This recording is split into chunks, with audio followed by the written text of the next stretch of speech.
Good morning to all of you. जैसा कि आपको पता है कि आज हम विमान स्थान का 7th नंबर का चैप्टर स्टार्ट कर रहे हैं, व्याधित रूपियम विमानम। ठीक है, तो व्याधित रूपियम, जैसे कि हमने चैप्टर के नाम से पता लगाना होता है कि व्याधि का गुरु और लघु ऐसे दो व्याधित यानी कि व्याधि के रूप होते हैं। ठीक है, तो इस बारे में जो है इसमें व्याख्या की गई है, इसलिए इसका नाम व्याधित रूपीय विमान व्याख्या साम्य अध्याय रखा गया है। व्याख्या साम्य व्याख्या की गई है। ठीक है, तो दो पुरुषों व्याधित रूप, तो दो पुरुषों में जो है, पुरुषों में दो रूप से क्या होती है, व्याधित होती है, व्याधि के रूप होते हैं। कैसे हैं वो रूप? तो वो है दो गुरु व्याधित और लघु व्याधित। तो अब गुरु क्या है और लघु क्या है? तो तत्र गुरु व्याधितः एकः सत्व बल शरीर संपद उपेत्वः लघुत्वात् इव दर्श्यते। ठीक है, तो उन्होंने कहा कि जब गुरु व्याधि एक ऐसी व्याधि है, अगर वो किसी सत्व बल और शरीर संपन्न इंसान को हो जाए तो उसके लिए वो लघु व्याधि हो जाती है। और लघु व्याधि भी अगर अपरः, ठीक है, सत्वः दीनः, जिसमें सत्व कम हो, ठीक है, अमग्त्वात् रूपे गदितः इव दृश्यते।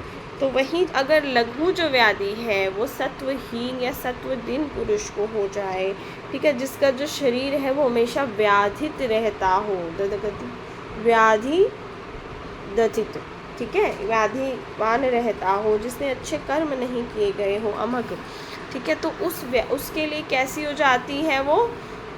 दधित, यानी कि बड़ी हो जाती है।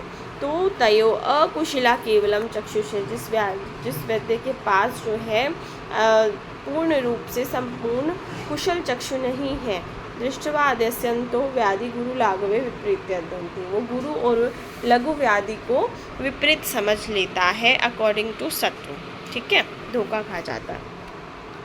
फिर बहुत ही अच्छा जो है इसका एक कोटेशन आपको ये वाला मिलेगा, न ही ज्ञान अव्ययेन कृत्सन्ने ज्ञेये विज्ञानम उत्पद्यते। तो अगर आपको याद हो तो हमने जब चरक विमान 4 अध्याय पढ़ा था तो उसके अंदर भी जो है वो हमने यही कोटेशन पढ़ी थी कि ज्ञान के किसी एक रूप को, एक हिस्से को, एक भाग को पता लगने से पूरे ज्ञान का जो है हमें पता नहीं लग पाता।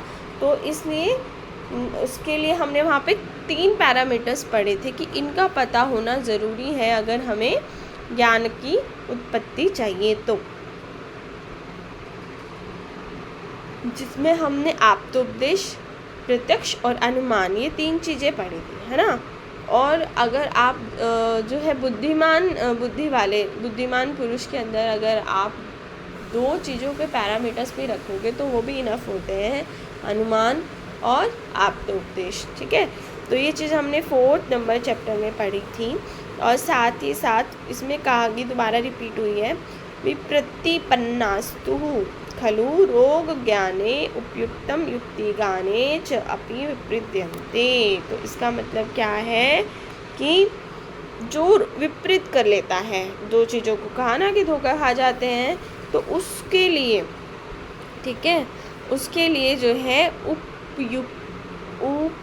उपक्रम, ठीक है, मतलब जो उसकी चिकित्सा है उसकी युक्ति का ज्ञान भी उससे गलत हो जाता है।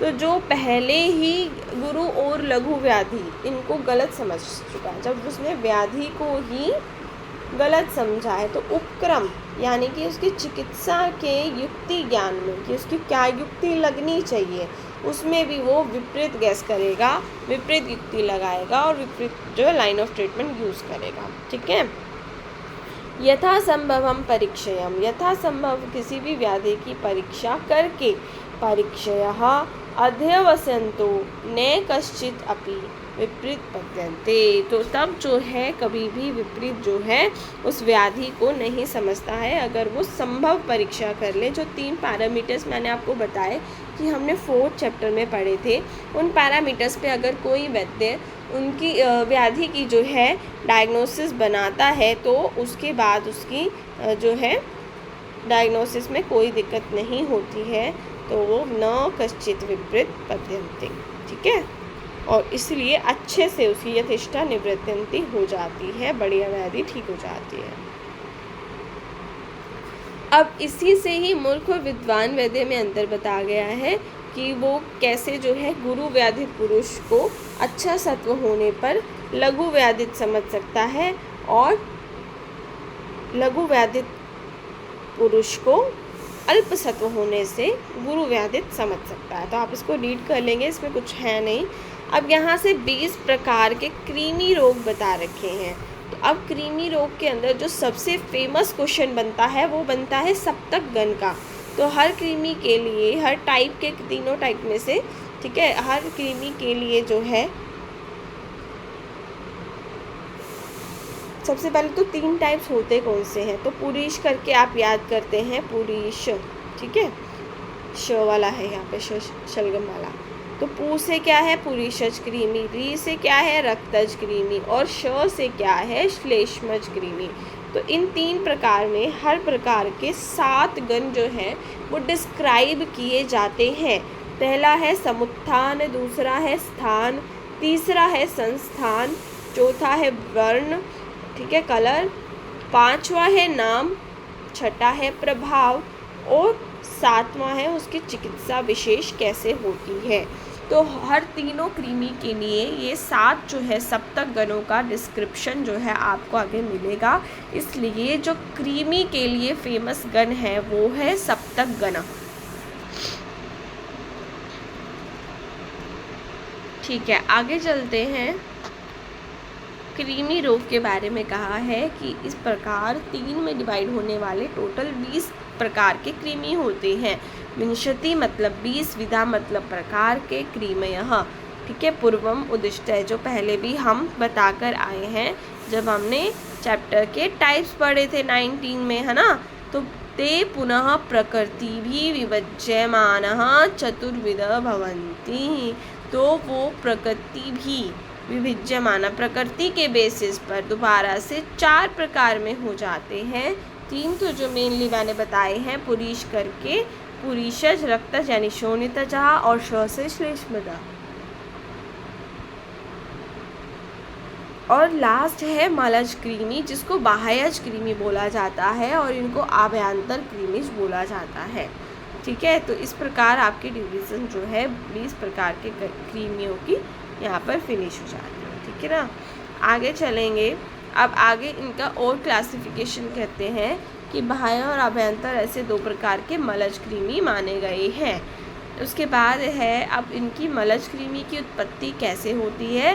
तो 2 प्रकार के जो बाह्य और आभ्यंतर मलज कृमि हैं, ये तेषाम, मैंने कहा कि सप्तकगण सब में बताए गए हैं। सप्तकगण के क्लासिफिकेशन आपको हर किसी में मिलेगी। तो तेषाम समुत्थानाम मृजा अवर्जन, ठीक है, मृजा अवर्जन यानी कि इसका मतलब क्या है कि जो मृजा यानी कि जो गंदगी है, अवर्जन मतलब जो उसको क्लीन नहीं करता, साफ नहीं करता, तो उसका समुत्थान यानी कि निदान कारण क्या है, तो मृजा का अवर्जन करना, ठीक है, अवर्जन। उसके बाद है स्थानम। तो अब मलज कृमि के स्थान क्या है, देखो बाह्य है तो बाह्य वाले स्थान होंगे, केश, ठीक है, और आगे है हमारा श्मश्रु यानी वही बाल वाला एरिया ना, लोम, ठीक है, पक्ष्म, पक्ष्मवासांसी। तो ऐसे जो है हमारे ये स्थान होते हैं बाह्यज कृमि के। संस्थानम, और इसका जो है संस्थानम मतलब इसका जो पैरामीटर्स हैं, आकृति है वो कैसी है, तो अनुबस्तिल आकृति हो, तो अनुबस्तिल की तरह इसकी आकृति होती है। बहुपादाश्च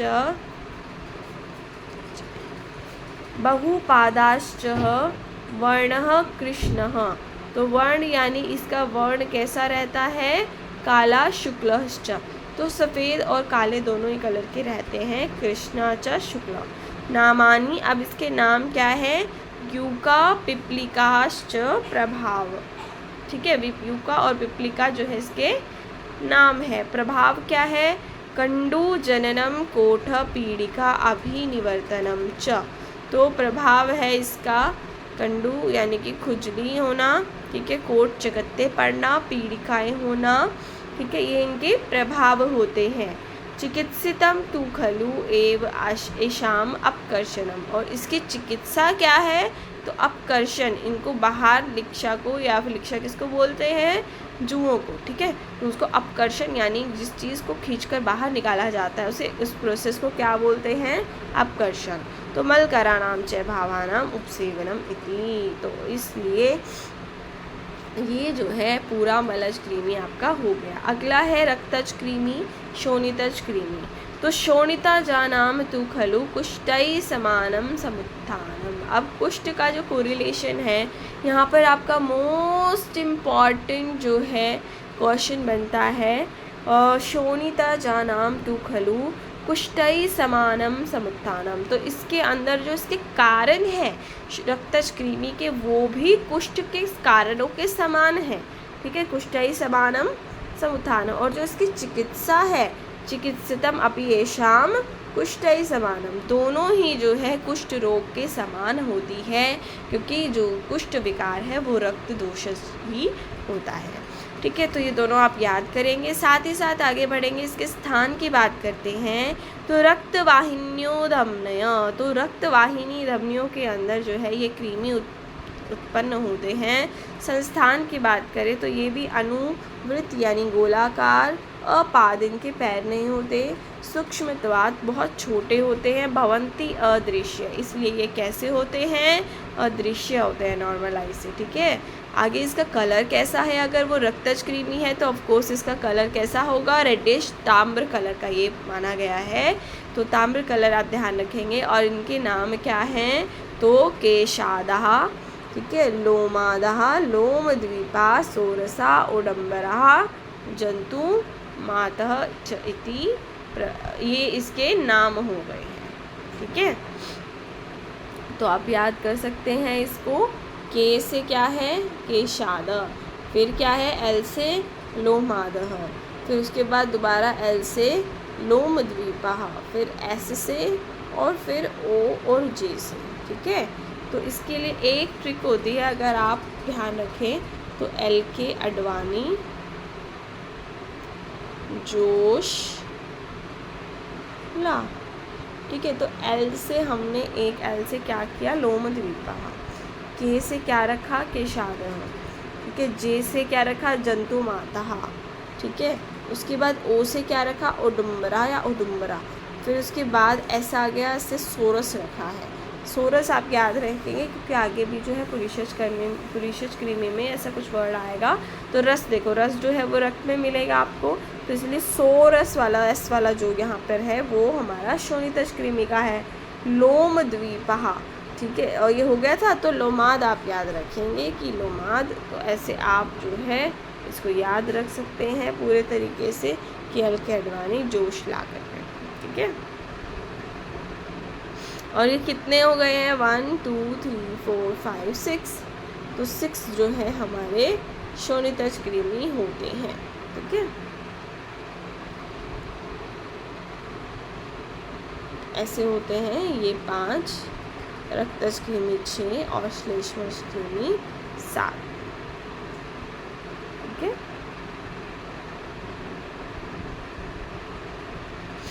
आगे चलेंगे,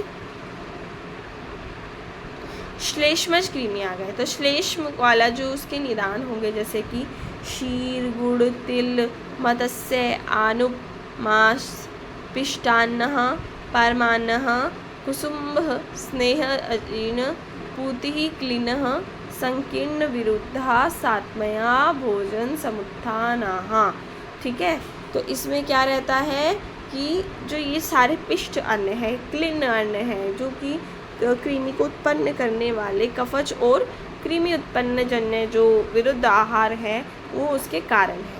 उसके बाद स्थान की बात करें तो ये जो श्लेष्मज कृमि है वो कफ का स्थान अमाशय होने के कारण यही होते हैं मुख्य रूप से।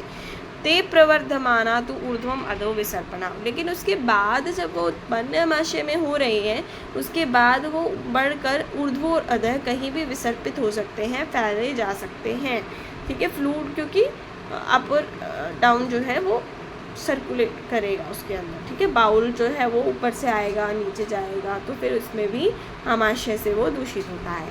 तो उसके साथ जो है कृमि वो विसर्पण करते हैं। संस्थानम यानी उसका वर्ण विशेष श्वेती कलर के होते हैं। पृथु मतलब चौड़े, ब्रदरन संस्थान जैसे होते हैं, ठीक है। केचित वृत्त और कुछ जो है गोल होते हैं, परिणाह, ठीक है, गोल परिणाह वाले होते हैं और गंडूपद आकृति के होते हैं। तो गंडूपद आकृति आप याद रखेंगे, केचित कुछ। उसके बाद श्वेत ताम्र आभास वाले भी कुछ होते हैं। तो अलग अलग में अलग अलग होते हैं, इनकी मतलब ये डिफरेंट टाइप्स के होते हैं। मेन आप जो क्वेश्चन पूछा जाता है वो गंडूपद आकृति का है, वो आप पढ़ सकते हैं। अब इसके नाम की बात करें तो ये अंतराद, उदराद, हृदयचरः, चुर्वः, दर्भपुष्प, सौगंधिक, मैंने कहा था ना स वाले आएंगे आगे, तो और महागुद। ऐसे ही क्या है, इसकी ट्रिक क्या है, DCM साहू। किसी प्लेयर का नाम होता है ना साहू ऐसे सरनेम वाला, तो DCM है वो, ठीक है। कोई DCM का गेम खेलती है, DCM साहू।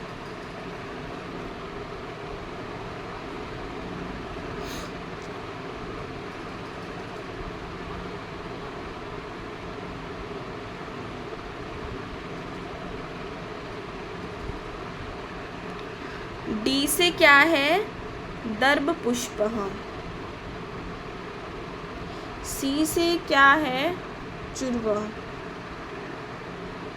एम से क्या है, महागुद। एच से क्या है, सुगंधिकः। ए से अंतराद, ठीक है। और एच से क्या है, हृदयचर। और ऊ से क्या है, उदरादः, ठीक है। तो अंतरादः, उदरादः, हृदयचरः, चुर्वः, दर्भपुष्पा, सौगंधिकः, महागुदः। तो इस टाइप से जो है ये आपके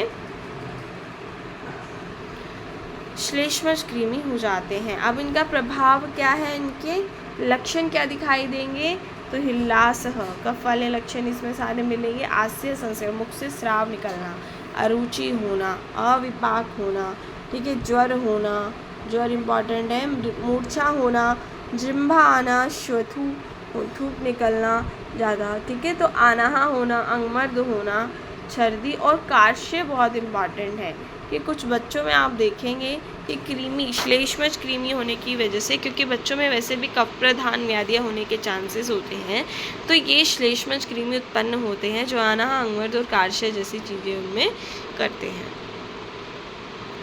उसके बाद आता है पुरीषज कृमियों के निदान। तो पुरीषज जो कृमि हैं उनमें ये जो है ये जो श्लेष्मज कृमि के निदान हैं उसके जैसे ही इसके कारण होते हैं। तेषाम स्थानम पक्वाशय, तो इसका जो स्थान है वो क्या है, पक्वाशय है, ठीक है। तो जैसे श्लेष्मज का स्थान क्या था, आमाशय, वैसे ही पुरीष का स्थान क्या है, पुरीषज कृमि का पक्वाशय में ही होते हैं। और वैसे ही अधः और ऊर्ध्व जो है ये विसर्पण करते हैं। यस्य पुनः आमाशय अभिमुखा सयु उदंतरः तदंतरः तस्य उद्गार निश्वासा पुरीष गंधिन सयो। तो इस प्रकार ये जो है पुरीष गंध वाली जो है उद्गार और निश्वास यहाँ से निकलने का लक्षण इसमें दिखाई देता है। और संस्थान वर्ण यानी कैसे वो दिखाई देते हैं, तो सूक्ष्म वृत्त परिणाह, बहुत छोटे गोल परिणाह वाले होते हैं। और जो क्वेश्चन आपका बनता है मोस्ट इम्पॉर्टेंट, स्कैरिस जैसे शेप वाले, श्वेता दीर्घा ऊर्णांशु संकाश, तो ऊन के धागों जैसा जो है इनका स्ट्रक्चर रहता है, तो इसलिए ऊर्णांशु संकाशः उनके समान होते हैं, ठीक है। उसके बाद केचित पुनः स्थूल वृत्त प्रणाया श्राव नील हरित पीता, तो कलर इसका कैसा है, जैसे कि उसमें वाइट कलर था तो इसमें क्या है, श्राव नील हरित पीता कलर के ही रहते हैं। तेषाम नामानानि, इनके जो नाम रहेंगे वो रहेंगे के केरुक मकेरुक। तो इसका जो आप बना सकते हैं के एम कमल एल कमल, ठीक है। के से है केरुक, उसके बाद एम से क्या है, मकेरुक, एल से ले लिया, ठीक है, एस से सशूलक और एस से सोसुरात, ठीक है। मैंने आपको बोला था कि स एस एस से बहुत सारे हो जाएंगे, तो इसलिए आप कंफ्यूज ना हो जाए। तो सोरस जो है वो रक्त वाले में आएगा, तो वहाँ से हो जाएगा वो। अब प्रभाव क्या है इसका, तो पुरीष भेदो, तो प्रभाव यानी कि इसका लक्षण क्या दिखाई देता है, तो पुरीष भेदः, पुरीष जो है वो मल जो है बनकर नहीं आएगा। कार्श्य मैंने आपको बताया दोनों में है, श्लेष्मज में भी और पुरीषज कृमि में भी। फिर नेक्स्ट है पारुष्य, तो परुषता कठोरता आती है, लोमहर्ष होता है, त एव च गुदमुख परितुदंतः, और गुदा मुख के अंदर एनल रीजन के अंदर जो है वो परितुदंतः, ठीक है। तो दांत के काटने जैसी परी जो है पीड़ा गुदमुख में होने लगती है। कंडुश्च उपजनयन्तु, कंडु मतलब खुजली, उपजन होने लगती है, ठीक है। उसके बाद है गुदमुख अपसार्यते, और वहाँ से भी स्राव आने लगता है। तो ये कुछ लक्षण है जो पुरीषज कृमि के होते हैं। संक्षेप में कृमि रोग के चिकित्सा का वर्णन आखिर में यहाँ पर किया गया है, जैसे अपकर्षण, ठीक है। उसके बाद जो है प्रकृति विघात, और अनंतरम च निदानुक्तनम भावानाम अनुपक्षय, ठीक है। तो अनुपसेवनः, तो फर्स्ट नंबर का जो चिकित्सा है वो है अपकर्षण, की जो दृश्य वाले हमारे कृमि हैं उनको देख के निकाल लें। प्रकृति विज्ञा, जो उनको उत्पन्न करने वाली जो सर्कमस्टांसेस उत्पन्न हुई हैं उसके अपोजिट काम करें। और आगे के लिए अनंतरम निदान उक्तानाम, जो निदान है उसका सेवन त्याग दें, भावानाम अनुपसेवनम, ठीक है। तो ये 3 आप याद रखोगे। अपकर्षण के अंदर जो है 4 प्रकार की जो है मेनली वमन, विरेचन, नस्य और आस्थापन वाली जो है चीज़ें आती हैं, जो अब हम आगे डिस्कस करेंगे। जैसे अपकर्षण, तो अपकर्षण क्या होता है कि सुसज्जित वेदर जो यंत्र से सिद्ध हो, जो जिसके हाथ में यंत्र हो, वो अपकर्षण यानी कि कृमि को खींच कर निकाल दे, ठीक है।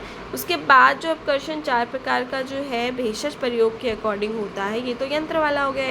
एक भेषज प्रयोग के अकॉर्डिंग होता है जो कि शिरोविरेचन यानी नस्य, वमन, विरेचन और आस्थापन के जैसे होता है, ठीक है। तो अपकर्षणम चतुर्विधम करके आप इसको याद कर सकते हैं। उसके बाद सेकेंड जो हमारा चिकित्सा सूत्र था प्रकृति विज्ञात का, तो कृमियों के उत्पादित कारण वाले जो नाशक, जैसे कटुति, जो बिल्कुल अपोजिट है उनसे, कटु, तिक्त, कषाय, क्षार, उष्ण द्रव्यों का प्रयोग जो है इसमें किया जा सकता है, ठीक है।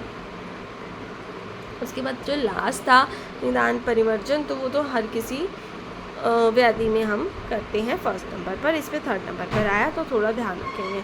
अब इसमें एक जो है प्रिपरेशन यहाँ पर बनाई गई है, ठीक है। तो इसमें भी जो एक आस्थापन, वमन और विरेचन क्रिया रोगी को सहन करने में समर्थ है, ये वाली लाइन इम्पॉर्टेंट आती है कि यह समझ ले कि एक ही दिन में हम उस रोगी को आस्थापन, ठीक है, निरूप, वमन, विरेचन कर सकते हैं। उसको सहने में अगर वो समर्थ हो तभी जो है आपको आगे इसमें करना है, ठीक है। तो इसके अंदर जो एक प्रिपरेशन यहाँ बनाई गई है उसके कुछ कंटेंट्स है जो यहाँ पर बताए हैं। मूली, सरिसों, लहसुन, सहजन, जो इसमें जो है तीक्ष्ण, जो भी रस वाले तीक्ष्ण जो रस इसमें रहेगा वही द्रव्य इसमें यूज़ होते हैं, जैसे कि लहसुन, सहजन, ठीक है, मीठा सहजन, तो ऐसी चीज़ें इसमें यूज है। साथ ही साथ जो तुलसी भेद है उसको जो है इम्पॉर्टेंट यहाँ पर तुलसी का जो 2 टाइप्स हैं, श्वेत और श्यामा तुलसी जो होती है ना, उसके जो 2 टाइप्स हैं उसमें आप देखोगे कि वो तीक्ष्ण रस जो है वो क्रीमी हर होता है ना। तो इसको जो है आपको इसमें यूज़ में लेना है। अब ये जो प्रिपरेशन इन्होंने बना रखी है, इसमें जो क्वाथ होता है ना, इन सारे द्रव्यों का क्वाथ जो है पहले इसको भिगो के रखते हैं, फिर हम इसका क्वाथ कर देते हैं टुकड़ों को काट कर, जिसके अंदर हम गोमूत्र की और जल की समान मात्रा ऐड करते हैं, क्योंकि हमें क्रीमी हर क्वाथ बनाना है। तो उसके लिए हम गोमूत्र जो है वो भी क्रीमी हर है। तो इसमें जो इम्पॉर्टेंट बात है जो आपको ध्यान रखनी है, जल का बहुत भाग जल जाने पर, मतलब जल जो है कम हो जाता है जब, और औषधियों का रस उसमें आ जाने पर हांडी को नीचे उतार देते हैं। तो वस्त्र से अच्छी प्रकार उसको छान लेते हैं, फिर उसके अंदर और भी तीक्ष्ण और क्रीमी हर द्रव्य जैसे कि मैनफल, पीपल, वाय, विडंग है ना, विडंग बेस्ट क्रीमी हर होता है, इसका कल्क, तिल का तेल, सज्जी, क्षार, सेंधा नमक वगैरह डालकर और आस्थापन बस्ती बनाई जाती है। और इस बस्ती का प्रयोग जो है वो 3 से 7 दिन तक हम जो रोगी है, पेशेंट है, उसके सत्व के अनुसार जो है वो 3 5 और 7 दिन में प्रवर, मध्यम और अवर शुद्धि के लिए यूज़ करते हैं। ठीक है, अगर आप इसको श्लोक की टर्म में करना चाहें तो गत रसेशु औषधेषु स्थालिम अवतारय। स्थाली मतलब बर्तन को, अवतारय मतलब उतार ले। जब औषधि का जो रस है वो गत रस यानी कि पानी में आ गया है। ठीक है, उसके बाद बताया है कि इसी की तरह हम जब वमन करते हैं, उभयतो भागहरः, तो उसमें एक वमन और उभयता मतलब दोनों मार्ग के संशोधन के लिए हम उभय यानी अब पहले उर्दू यानी कि वमन और विरेचन अधा दोनों की ही प्रिपरेशन की बात की है और यहाँ से क्वेश्चन आता है। अगर हम वमन की बात करें तो वो मदनफल विपली कषाय से किया जाता है जिसकी मात्रा अर्धंजलि ली जाती है, और अगर विरेचन की बात करें तो त्रिविध कल्प से दिया जाता है और जिसकी मात्रा अक्ष मात्र ली जाती है 1 तोला। ठीक है, तो आप याद रखेंगे कि किससे वमन और किससे विरेचन दिया जाता है। आस्थापन का योग हमने पढ़ लिया है और साथ ही साथ बोला है कि आस्थापन 3 5 7 ऐसे अवर, मध्यम और प्रधान जो है शुद्धि के लिए अलग अलग दे सकते हैं डेज में। और साथ ही साथ हमने फर्स्ट लाइन में पढ़ा था कि उस रोगी की हमने शोधन जब कृमि चिकित्सा में करनी है तो हमें तीनों चीज़ें एक ही दिन करने के लिए निर्देश मिलता है। कृमि रोगी में वमन विरेचन किसका प्रयोग, तो अगर ऐसा कोई क्वेश्चन आता है तो आप इसको यहाँ से थ्योरेटिकल क्वेश्चन भी निकाल सकते हैं। हम नस्य की बात करें तो शैखरिक कषाय, क्या नाम है इसका, शैखरिक कषाय, ये इम्पॉर्टेंट है। तो शैखरिक जो है उसकी अलग अलग जो है प्लांट्स की डिस्क्रिप्शन अलग अलग आचार्य की मिलती है। चक्करपाणी की टीका की बात करें तो विडंग शैखरिक से माना जाता है, और वहीं अगर गंगाधर की बात करें तो उन्होंने अपामार्ग माना है। तो दोनों को आप याद रखेंगे, अपामार्ग गंगाधर ने माना है और विडंग जो है चक्करपाणी ने माना है। आगे है इसके अलावा जब इसकी प्रिपरेशन करते हैं तो पीपली मूल ऐसे जो है आप पढ़ सकते हैं, इसको तीक्ष्ण द्रव्य इसमें डाले जाएंगे। ठीक है, और विडंग तेल का यहाँ पर अनुवासन की बस्ती के लिए भी प्रयोग किया है। हालांकि हम अनुवासन बस्ती को जो है शुद्धि में नहीं मानते, लेकिन इन्होंने विडंग तेल से 1 दिन के अंतर से 2-3 बार अनुवासन देने को बोला है। तो आप इसको भी ऐड कर सकते हैं। जैसे कुछ लोगों में हम ज़्यादा वृक्ष चिकित्सा नहीं कर पाएंगे तो अनुवासन भी दिया जा सकता है, वो लेकिन विडंग तेल से। अब प्रकृति विघात के लिए क्या करना है, मूषक पर्णी के मूल पंचांग के छोटे छोटे टुकड़े लेने हैं। ठीक है, और उनको कूट के उसके साथ में लाल धान को पीस कर, ठीक है, उसकी जो है रोटी बनाकर उसको अग्नि बनानी है और उसका धुआं जो है धूमरहित अग्नि वो होनी चाहिए, बढ़िया वाली अग्नि। ठीक है, और उसके बाद विडंग तेल नमक उस रोटी को कृमि कोष्ठ पुरुष खाने के लिए दें। तो मतलब ऐसी आग में जहाँ धुआं ना हो ताकि उसका तेल जो है उड़ नहीं जाए। ठीक है, उस पर उसको मंदी आंच पर जो है लो फ्लेम पर आप पकाएं और साथ में उसमें विडंग तेल ऐड करें और पुरुष को खाने के लिए दें, ऐसा भी कर सकते हैं। ठीक है, वॉमिटिंग ना हो इसलिए हम थोड़े खट्टे द्रव्य ऐड कर सकते हैं। इसके अलावा एक और योग है अश्वशकृत चूर्ण। तो अश्वशकृत यानी घोड़े की लीप। ठीक है, इसके लिए यहाँ पर आप हिंदी में पढ़ सकते हैं और साथ ही साथ इसके जो टर्म्स है, चूर्णा नाम पानी तलम। तो पानी तल कितना होता है, 1 तोला। तो 1 तोला चूर्ण इसमें यूज़ करने के किससे, शौद्र से, क्योंकि ये ऑलरेडी कड़वा हो जाएगा। तो आप इसको रीड कर सकते हैं कि अश्वशकृत यानी घोड़े की लीद लाकर एक बहुत बड़ी चटाई फैलाएं, उसको धूप में सुखा लें, ओखल में कूट लें, पीस लें। ठीक है, चूर्ण बना लें, उसमें बायोविडंग के क्वाथ या त्रिपुरा क्वाथ से 8 बार उसकी भावना दें। ठीक है, फिर सील पर पीसकर महीन चूर्ण फिर बना लें, नए मिट्टी के पात्र में उसे बंद करके रख दें। आवश्यकता अनुसार उसको पानी तल मात्रा में रोगी को खिलाया जा सकता है, वो भी मधु के साथ। आगे है 4 आड़क पके हुए भिलावे के बीज लेकर कुचलकर एक घड़े में। तो 4 आड़क भिलावा यानी भल्ला तक तेल को निकालने के लिए जो पाताल यंत्र यहाँ पे यूज़ होता है या हमेशा यूज़ होता है, उसकी भी विधि बताई गई है। उस तेल को जब निकाला जाता है तो उस तेल को निकालकर उसमें आधा वायुविडंग का चूर्ण मिलाकर पूरे दिन में धूप में रखकर रोगी के बल के अनुसार पीने योग्य उसको दिया जाता है, जिससे उसका विरेचन होता है। तो विरेचन का एक और योग यहाँ पर बताया गया है। नूतन तिलों को खा लेने को कहें, ठीक है, कुछ एक ऐसे जो है शरद ऋतु में क्योंकि उत्पत्ति ना हो उन चीज़ों की, तो नूतन तिलों को, नए तिलों को शरद ऋतु में खाने को बोला गया है। हालांकि शरद ऋतु जो होती है वो थोड़ी पित्त प्रकोपक होती है, तो इसलिए नया तिल जो होता है वो ज़्यादा पित्त को प्रकोपित नहीं करता है, तो वो दिया जाता है। उष्ण वायुविडंग के क्वाथ में डालकर उतनी देर तक छोड़ दें, ठीक है, कि उसका दोष निकल जाए।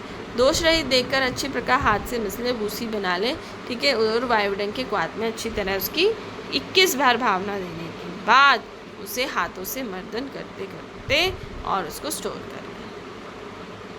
जब उसमें से तेल निकलने लगे, तो ये भी तेल का ही एक प्रिपरेशन है। अब तेल कर रहे हो, अब तेल की सिद्धि कैसे करनी है, तो तेल सिद्धि के लक्षणों को याद करने के लिए एक ट्रिक होती है SSS शांत, SSS शांत। तो जब तेल की उत्पत्ति करनी होती है ना, तो उस टाइम पे सर्पी सिद्ध जब करना हो, घी सिद्ध जब करना हो, तो एक में क्या होता है, जब सर्पी यानी घी का जब हम सिद्धि करते हैं, एक हम तेल की सिद्धि करते हैं, तो एक में फेन निकलने लगता है, एक में फेन शांत हो जाता है, ठीक है। क्वाथ का जो फेन है, झाग है, वो शांत हो जाती है जब उसका स्नेह सिद्ध हो जाता है, एक में फेन की उत्पत्ति होती है। तो दोनों को याद करने के लिए सर्पी सिद्धि जब याद करते हैं तो S आप याद करेंगे और S। तो शांति फेन की कब होगी, जब सुश्रुत संहिता के अकॉर्डिंग और शारंगधर संहिता के अकॉर्डिंग है, जब सर्पी सिद्धि हो जाती है। और वहीं अपोजिट इसका आप याद कर लेंगे, अगर तैल सिद्धि होती है तो आचार्य सुश्रुत और शारंगधर कहते हैं कि फेन जो है उद्गम होता है, और बाकी आचार्य का आप अपोजिट कर सकते हैं, ठीक है। तो यहाँ हम तैल सिद्धि की बात कर रहे हैं, तो शब्दः प्रशाम्यति च फेनः, क्योंकि अकॉर्डिंग टू हम आचार्य चरक पढ़ रहे हैं, है ना, तो यहाँ पे शांति होती है तेल में। फिर उसके बाद जो है ये कहा है कि फेन शांत हो जाता है, गंधवर्ण रस की उत्पत्ति हो जाती है, औषध कल के अंगों से गोली बनाई जाती है, ठीक है, हाथ से मर्दन उसका होने लगता है, कोमल हो जाता है, ठीक है। तो ये इसके कुछ लक्षण और बताए गए हैं। उसके बाद जो है इसको समराइज़ करते हुए फिर से वो जो 3 इसका चिकित्सा सूत्र था, लास्ट में उसको फिर रिपीट किया। अपकर्षणम एव आदो मतलब सबसे पहले अपकर्षणम करना है, भेषजम क्रीमियाम, उसके बाद विघात प्रकृति निदानश्च वर्जनम, उसके बाद कहा है अयम एव विकाराणाम सर्वेषाम एव निग्रह, ऐसे ही विकारों का निग्रह रोका जा सकता है। विविध दृष्ट त्रिधा यो अयम कृमि अनुदिश्य कीर्ततः, तो विविध प्रकार से ये 3 जो है कृमि के अंदर चिकित्सा बताई है, जिसको हम संशोधन, संशमन और निदान वर्जनम भी मान सकते हैं, ठीक है। तो इसके साथ ही आपका जो है चैप्टर यहाँ पर फिनिश होता है, और इसमें लास्ट में कहा है कि व्याधित पुरुषों ज्ञ अज्ञ भेषजो, तो अगर ज्ञ और अज्ञ भेषज की अगर हम रिवीजन करें तो व्याधि पुरुष को कैसा वो गुरु व्याधित और लघु व्याधित मानता है, वो हमने पढ़ा। फिर विंशति हमने कृमि पढ़े, और उसके हेतु आदि ऐसे सप्तक गण पढ़े, ठीक है। तो ये समरी है, उक्त व्याधित रूपी है। फिर हमने पढ़े शिष्य संबोधनार्थ और व्याधि प्रशमन। तो इस चैप्टर का वर्णन क्यों किया गया है, लास्ट में क्वेश्चन आपके लिए बनता है, तो शिष्य को बताने के लिए और व्याधि को प्रशमन, चिकित्सा और इसकी डेफिनेशन और सब कुछ एक्सप्लेन करके इसके 2 जो हैं इसके अंदर मोटो रहे हैं इस चैप्टर को बताने के, तो वो आप लास्ट में याद करेंगे, और इसी के साथ आपका चैप्टर फिनिश हो गया।